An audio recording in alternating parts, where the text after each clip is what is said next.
नमस्कार दोस्तों मैं अपने एस्ट्रोलॉजी चैनल नवास्ट्रो में आप सभी का अभिनंदन करता हूं। और आज के इस एपिसोड में मैं आपको ग्रहों की अवस्थाओं के बारे में बता रहा हूं। ग्रहों की कौन सी अवस्थाएं होती हैं और किस अवस्था में ग्रह उच्च का होता है, किस अवस्था में नीच का होता है, कौन सी अवस्था में वो मूल त्रिकोण में होता है और कौन सी अवस्था में स्वग्रही होता है। हालांकि पहले भी मैं आप लोगों को बता चुका हूं उच्च अंश और नीच अंश के बारे में पिछले एपिसोड में, परंतु मैं इस बार भी इस एपिसोड में आपको संपूर्ण तरीके से ये एक सारणी के माध्यम से एक कंपेरेटिवली जो है ना आपको समझाना चाहता हूं। इसलिए मैंने ये यहाँ पर उच्च अंश और नीच अंश का एक कॉलम भी इसमें जोड़ा है। तो मैं बता रहा हूँ आपको, सूर्य मेष राशि में 10 डिग्री तक उच्च अंश का होता है। सूर्य मेष राशि में 10 डिग्री तक उच्च अंश का होता है और तुला में ये 10 डिग्री तक उसका नीच का होता है। उच्च अंश का मतलब ये है कि जब ग्रह इस राशि में 10 डिग्री तक होगा तो वो बहुत अच्छे परिणाम देगा, और तुला में होगा तो वो परिणाम उतने अच्छे नहीं देगा। ऐसा नहीं कि बिल्कुल भी परिणाम नहीं देगा, एक परिणाम देगा लेकिन उतने अच्छे परिणाम नहीं देगा जितना कि ये मेष राशि में देगा। ऐसे ही हम देखते हैं यहाँ पर कि सूर्य जो है ना मूल त्रिकोण राशि उसकी सिंह राशि है, जो कि अपनी स्वराशि भी है, सिंह राशि का स्वामी भी है। और यहाँ पर आप देखते होंगे 10 से 20 डिग्री के बीच में अगर वो है तो वो मूल त्रिकोण में माना जाएगा। 10 से 20 डिग्री के बीच में है उसको मूल त्रिकोण माना जाएगा। और यहाँ पर हम देखते हैं स्वग्रही, चूँकि राशि का वो स्वग्रही भी है, इसका स्वामी भी है, तो 30 डिग्री तक ये स्वग्रही माना जाएगा। हालांकि स्वग्रही में हम 0 से 30 डिग्री तक का मानते हैं।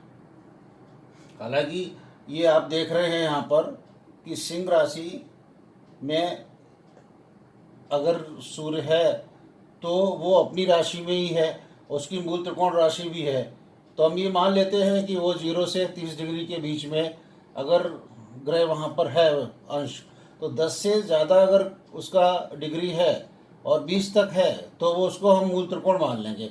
उससे ऊपर अगर है तो हम उसको स्वग्रही मान लेंगे, चूँकि सिंह राशि का अपना स्वामी भी है। ऐसे ही हम चंद्र को देखते हैं। चंद्र के मामले में चंद्र जो है ना वो वृष राशि में 3 डिग्री तक का उच्च अंश का माना जाता है और वृश्चिक राशि में 3 डिग्री तक जो है वो नीच का माना जाता है।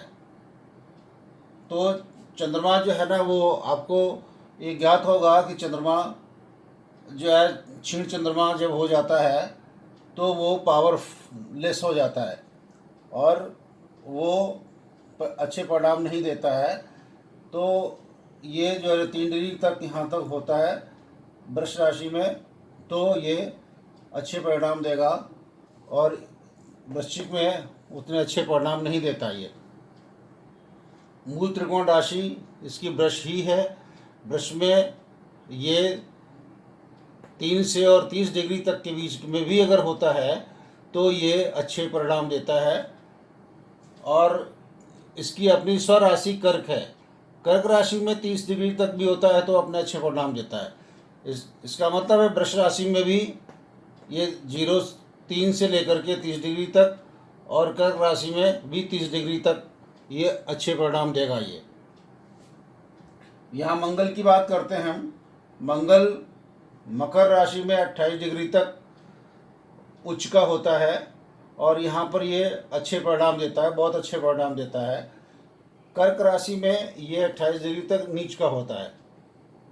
ये यहाँ पर मैं बता रहा हूँ आपको कि मकर राशि में ये उच्च का होता है और कर्क राशि में 28 डिग्री तक ये नीच का होता है। ऐसे ही इसकी जो मेष राशि में ये मूल त्रिकोण राशि है इसकी मेष, और मेष में ये 12 डिग्री तक ये मूल त्रिकोण में माना जाएगा। और इसके बाद मेष राशि में ये 12 से ऊपर अगर इसका डिग्री है तो स्वराशि स्वग्रही मान लिया जाएगा इसको। तो इसका मतलब ये है कि मूल त्रिकोण राशि में होने से जो परिणाम देगा 12 डिग्री तक,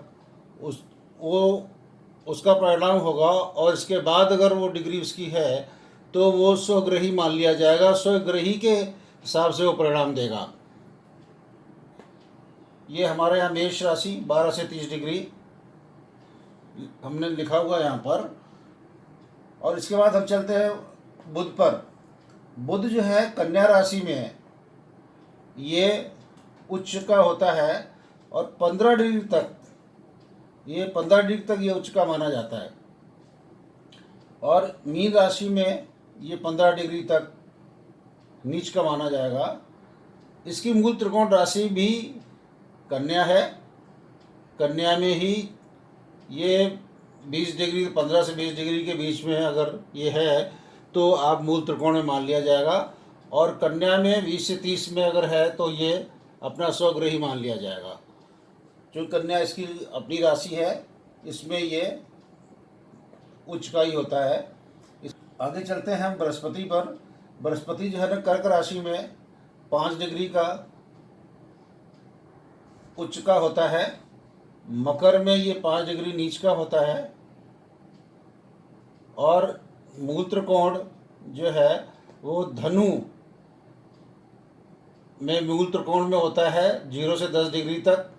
और धनु में ही चूँकि इसकी अपनी खुद की राशि है, इसका स्वामी है, तो ये धनु में 10 से 30 डिग्री के बीच में ये अपना स्वग्रही मान लिया जाता है।